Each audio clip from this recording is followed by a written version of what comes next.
Hello, hello, guys. Welcome. I'm super excited to be here today. So, welcome to Live with Jacqueline Valdez. So, today we are going to be talking to New York's premier mermaid drag queen. We are going to be talking about drag, mermaids, and pride. I'm so excited. I am so honored to have our next guest. So, welcome, Miss Bella Noche. Come on down. Hi, hello. I love it. And you are so glamorous and so magical today. Thank you. I mean, I try to be glamorous and magical every day, but I tried especially hard for you. Oh, I love you so much. Awesome. So how's your day going, love? It's been pretty good. June is a very busy month for a drag queen, but I'm happy to be back to work and happy to be here with you. Yes, I know. I'm super excited. I love all of the stuff that you're doing, and I love all of the beautiful, magical stuff that you're sharing, and that you're just really being great inspiration to so many people around the world. Well, thank you. It's interesting because like when I started drag, it was just for fun. It was not something I considered a career, and now we are years later, and I sometimes I surprise myself with the things that I'm doing. So thank you. That means a lot. Seriously. Yes, I love it so much. And how did you find your true drag self? How did you find your identity? Was it something that was easy, or it took a long period of time? Share your journey with us. Well, drag for me was a complete and total accident. Okay. I had no intention of becoming a drag queen. The first time I ever did drag, I guess, I'm not really coaxed into it. I was encouraged. I have a friend in New York City. Her name is Sutton Lee Seymour. Shout out to Sutton, who used to do this first timer show. And it was where people could get into drag for the first time, do a performance, no pressure, just like have fun with it. And Right. I was working in nightlife at the time, and I was getting to know the drag scene and some of the queens in there. And she was just like, "You should do it. You should do it." And I was like, "Okay." But New York City has some of the best drag in the world. And at that point, I had seen the caliber of drag, and I was like, "Okay, if I'm gonna do it, I'm gonna do it once, and I'm gonna do it right." So like I had some people help me. I was like, I had my heels 3 weeks in advance, like walking around in them, learning how to do it. I made a mix. I had a reveal. I was like, no, I'm gonna go all out and just do it. And so I did the show. It was an amazing experience.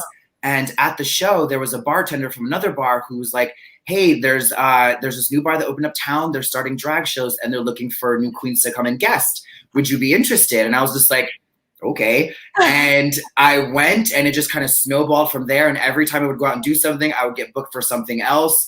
And here we are 5 years later. Woohoo! I love it. Such a magical story. And I love that you just embraced your true self and you had fun with it and you went with it and you didn't let anyone, put any negative influences in your mind or stop you from going forward with it.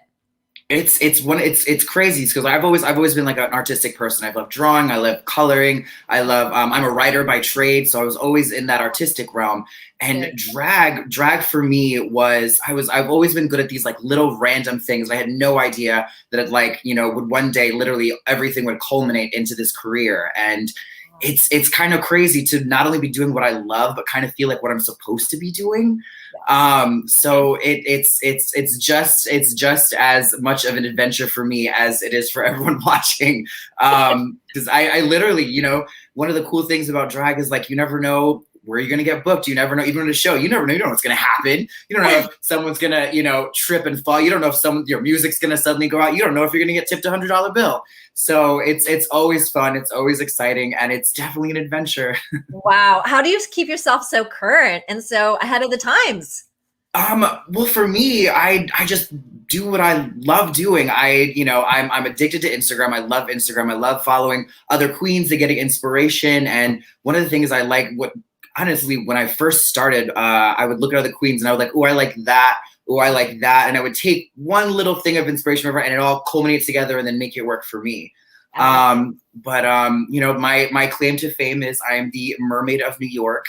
And that is, doing drag is different than building a reputation, So, and, now people know me as the mermaid, which is, I love it. That's I love it. awesome. That's such a magical thing to be known by. And I love that you have your own unique identity because you are very unique. Your Instagram's very beautiful, very colorful, very Thank positive, you. and you are making a difference in the world.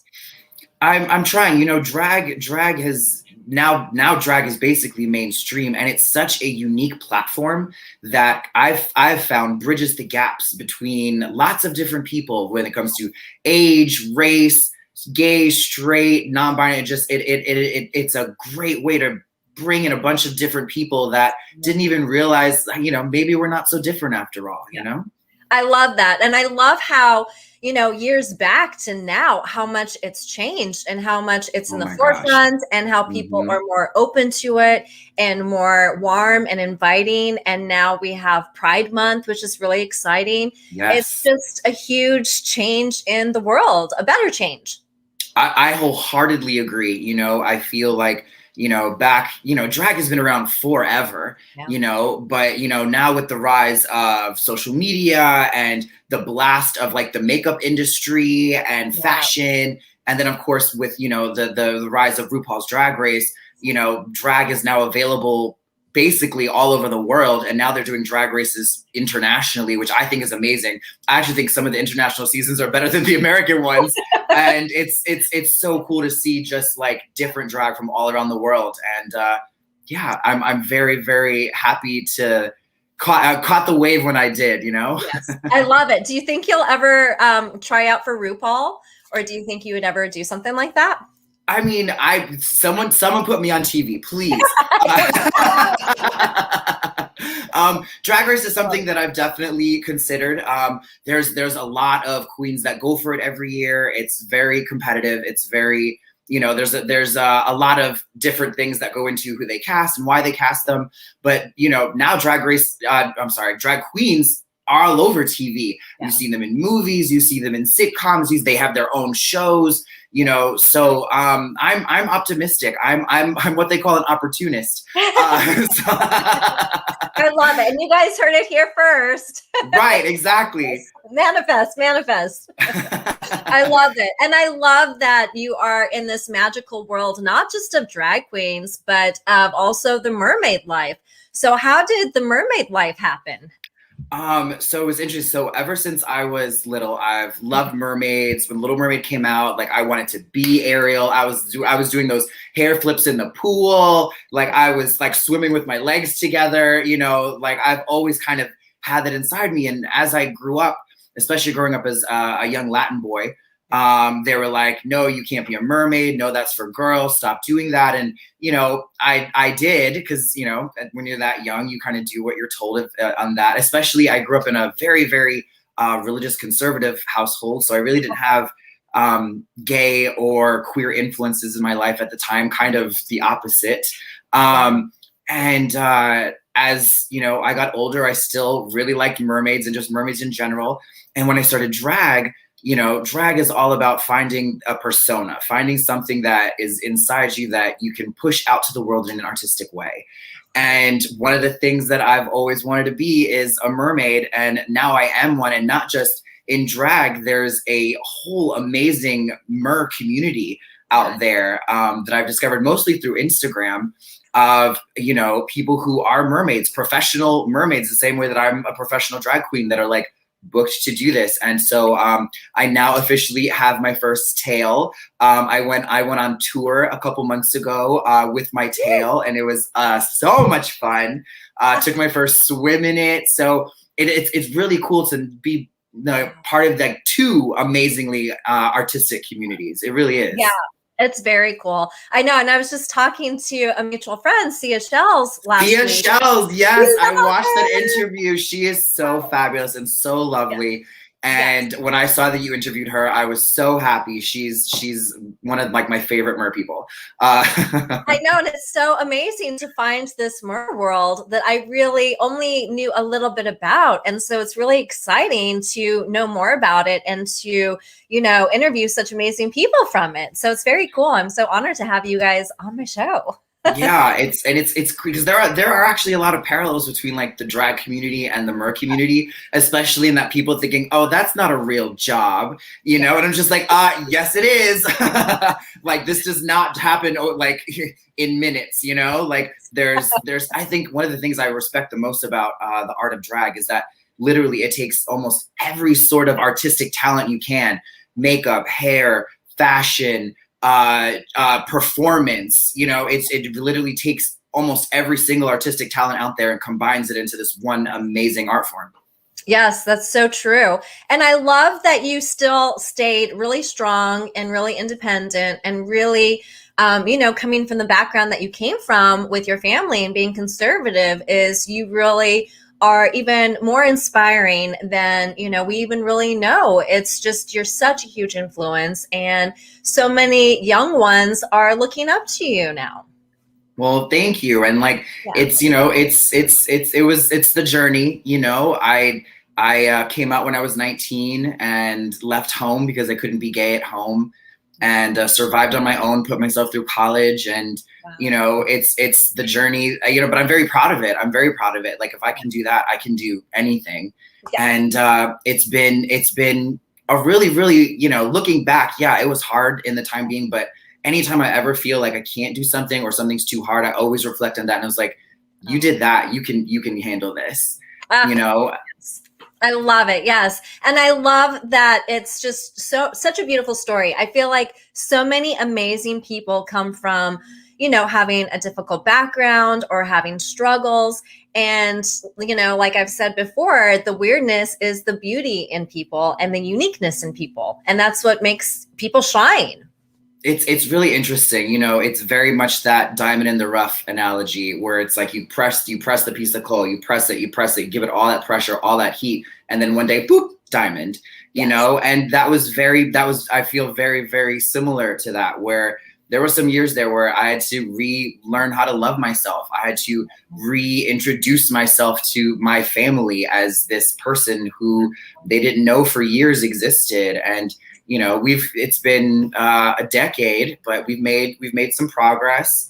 But one of the amazing things about being in the queer community is that we also have our chosen family, Yes. those who are always supportive of us from day one. And I am very, very lucky to have the support system that I had back then and still currently have. Yeah, and that's such a good word of advice. That's dropping gems, is letting people know that it doesn't always have to be your immediate family, blood relatives. It could be your support system, people around you to really help lift you and to go back to your roots and learning to really love yourself.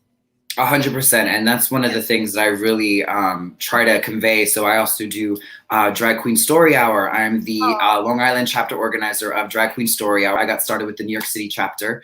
And one of the things I really, really try to instill in the kids that I read to is love starts within you. And, loving yourself, accepting yourself for who you are, and not letting anyone else define who that is for you. That's where happiness starts. For me, that's like, as soon as I was okay with myself, as soon as like, I was like, you know what? I like Disney princesses and I'm a 25-year-old man and you can't tell me nothing. Yes. It's that moment where it's just like, I am who I am. I like who I like. And if you have a problem with it, don't talk to me.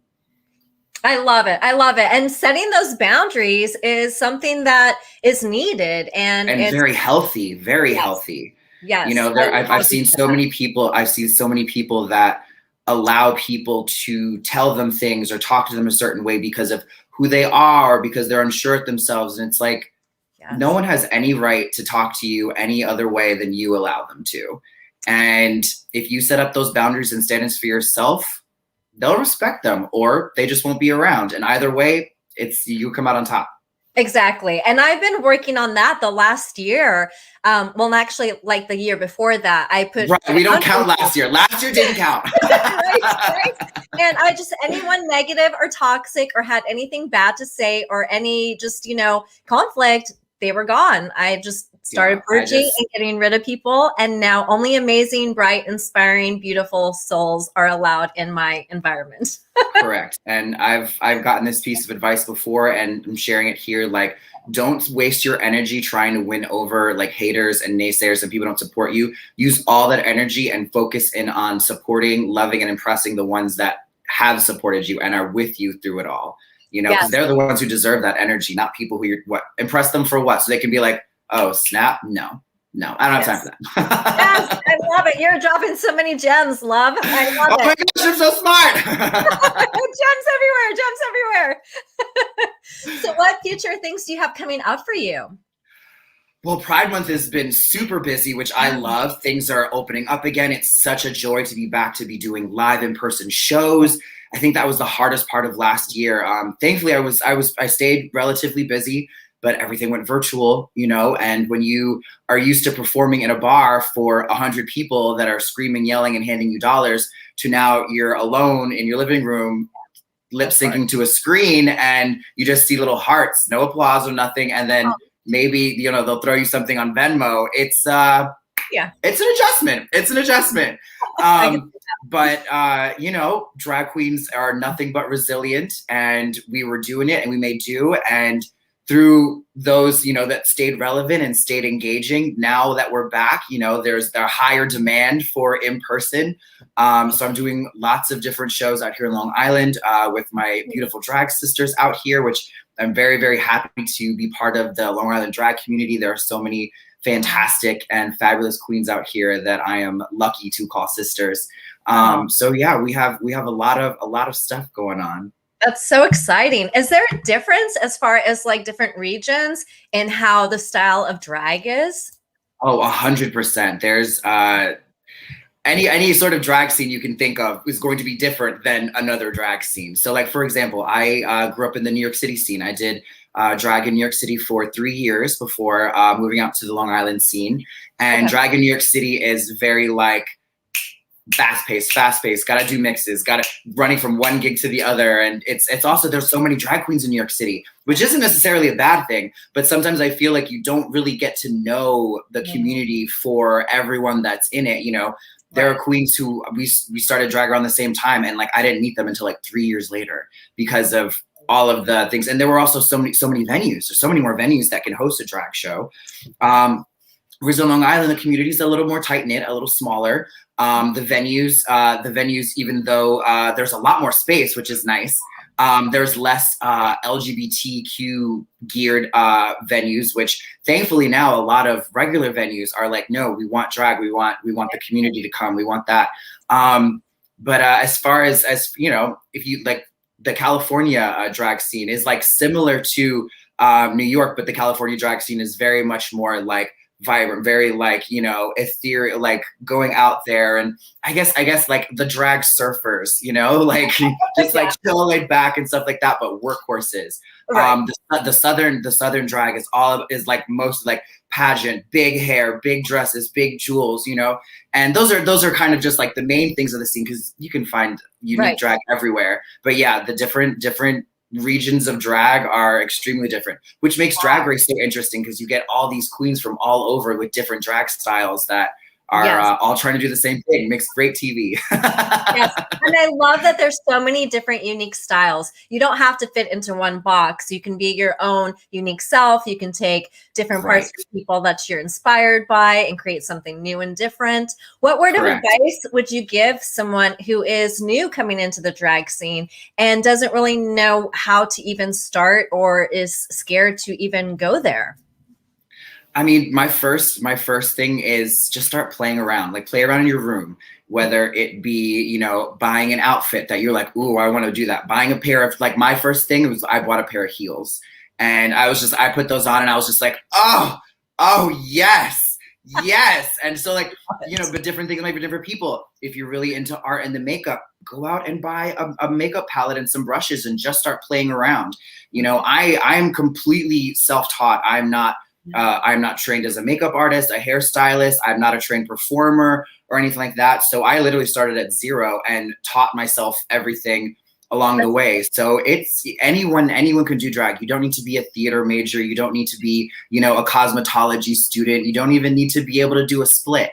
You know, it's all about, you know, all it takes to do drag is creativity and you know, like an imagination of like what you want to see brought to life, because you know, there are so many different styles of drag, and there are so many amazing people that like wouldn't even normally like, compared to like the older version of like what drag was. It's like, oh, a guy dressing up as a girl in a dress with a big wig, you know, and like, sure, that doesn't come as drag, but there's so much more to drag, especially now where we have non-binary queens, drag kings, people who like are just transforming themselves in ways that have never been seen before.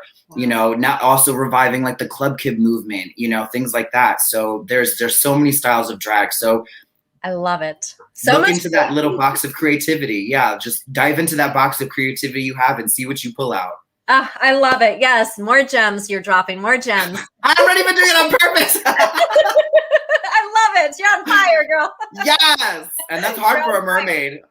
So how did you come up with your stage name? So I'm a huge Disney nerd, as I'm sure you've gathered. And so I was actually kind of like, really, I think coming up with my drag name took me a lot longer than I thought I was going to, because I wanted something that like meant something. I also wanted something that reflected my Puerto Rican heritage. But I also wanted something like, you know, like fun, easy to say, but like pretty. And I was trying all these names and I was just like writing them down. I was like, I don't like that one. And so I put on Lady and the Tramp. And, you know, in that iconic scene with the spaghetti kiss, the song playing in the background is Bella Notte. And I was like, oh, that would be such a pretty drag name, but I'm not Italian. Oh, wait, I know how to translate things. So it became Bella Noche. I love it. It is so pretty. It is so beautiful. Thank and it you. Fits you too. I love it so much. Was there anything else that you wanted to tell the viewers today? Yes. So one of the coolest things that I think, and the most edifying things that are involved with my drag, is Drag Queen Story Hour. It started as a grassroots movement of educators and a few drag queens who thought it would be good for children to start being exposed to queer education and gender education and things of like, no, society is not the same way it was 2 decades ago. So it started in San Francisco, and then my director, Rachel, brought it to New York City, and they've been doing it, I think, for about 6 years now. And in the past few years, it's just exploded. We now have chapters all over the country. We have chapters in other countries that are doing very, very well. So it's a really, really important organization and near and dear to my heart. So if you want to find out more, you can go to dragqueenstoryhour.org, where we have all of our chapters, all the readings that we're doing. And if you would like, you can help out and donate, because we are a full-on charity organization. And you know, we want to get more queens and more libraries and more schools. And I just feel like the world would be a better place if like kids knew that like it's okay to want to like be a drag queen. It's okay to feel different. It's okay to not identify with a certain gender. And I think that speaking for myself, I personally wish I had that when I was a kid. I feel like it would have made my own coming out and journey a lot easier. So please go and check out Drag Queen Story Hour and support them. And then second, you can follow me on Instagram, Bella Noche NYC. I post all of my events if you're in New York or Long Island. I also do stuff in Connecticut with a lot of my drag friends up there. Yeah, so we're coming back, and we're with a vengeance. So follow us. Let's be Yes, friends. you'll be all over the place. And as soon as this interview goes up on social media, I will go ahead and tag you and post in there where they can find you too. And I will be following your journey too, which I'm really excited to see all Love the it. stuff that you will be doing. And I love that you are putting a voice out there and putting something out there for young ones to reach out to, because that is so needed. That's something it's so needed, so important. Missing, and and also like not to do that cliche, but you know, children are the future. You know, they're the ones that are going to be voters one day. They're the ones that are going to be walking around. They're the ones be going to shows one day. You know, and it's so important to invest in obviously their education first and foremost, but also letting them know of like the world and society and what's out there. And Yeah. you know, I think it's an awesome thing, and it's literally the most edifying thing I do with my drag. Oh, I love it so much. It is such a beautiful thing. There's so many kids and young ones that I've been very good friends with that have either taken their lives or they have ended up in jail because they could not be their authentic selves. They could not be gay. They could not be drag. They could not come out. And it's just really heartbreaking. So it's really beautiful. And you're going to make me cry. I think it's so beautiful. Oh, stop it. I can't cry. I have mascara on. I love it. Was there anyone that you wanted to do a special shout out to? Yes, I want to shout out my amazing partner, Paul Vader. He and I have been together for 6 years next month. And everyone in the community, anyone who knows me and Paul, he is the most supportive drag husband I could ever ask for. In the biz, when you have a partner who like helps you with drag, we call him a drag husband. And even everyone in Europe was like, oh yeah, Paul's the best drag husband. He doesn't just help me, he'll help other queens. He's an amazing, amazing asset to the community. And he's also really smart. He's a scientist, which is sexy. Oh. So I like those smart ones. Yeah, super shout out to him, because he's there. He's there for me when I really need it, and without his support, this would be a lot harder. So I just wanted to let him know how much I love and appreciate everything he does, not just for Bella, but for Isaiah too. Oh, shout out. We love you. I love it. Oh, what is it that you want to be remembered for? I want to be remembered as someone that cared and just didn't do drag for, you know, the vanity of it, which don't worry, I have enough of that. But, you know, I want to be remembered that I did something with my platform. You know, I'm lucky enough to have a decent platform, not just within shows and the community, but with Drag Queen Story Hour. And the platform has continued to grow every year. And so with that comes responsibility.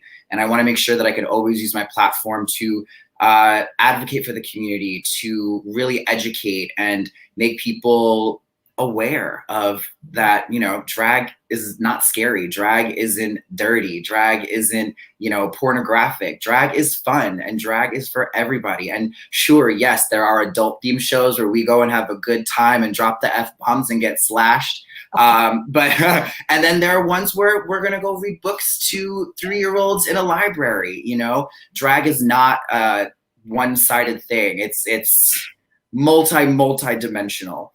And I feel like us as drag queens, yes, our job is to entertain, but our responsibility is to educate and bring people together. I love it so much. And you already are doing that. You're such a huge inspiration. You're shining so much light, and you are just so loving and giving of a spirit. And it has been such an honor to have this interview with you. And thank you so much. Thank you so much for having me. This is really, really fabulous. I love what you're doing. Keep doing what you're doing, because you are also fabulous. So again, thank you so much for having me. Yes, thank you so much. It's been such a pleasure. Mwah. Thank you for illuminating the world with your presence. It's literally my pleasure. I get as much joy from that as hopefully I give back out.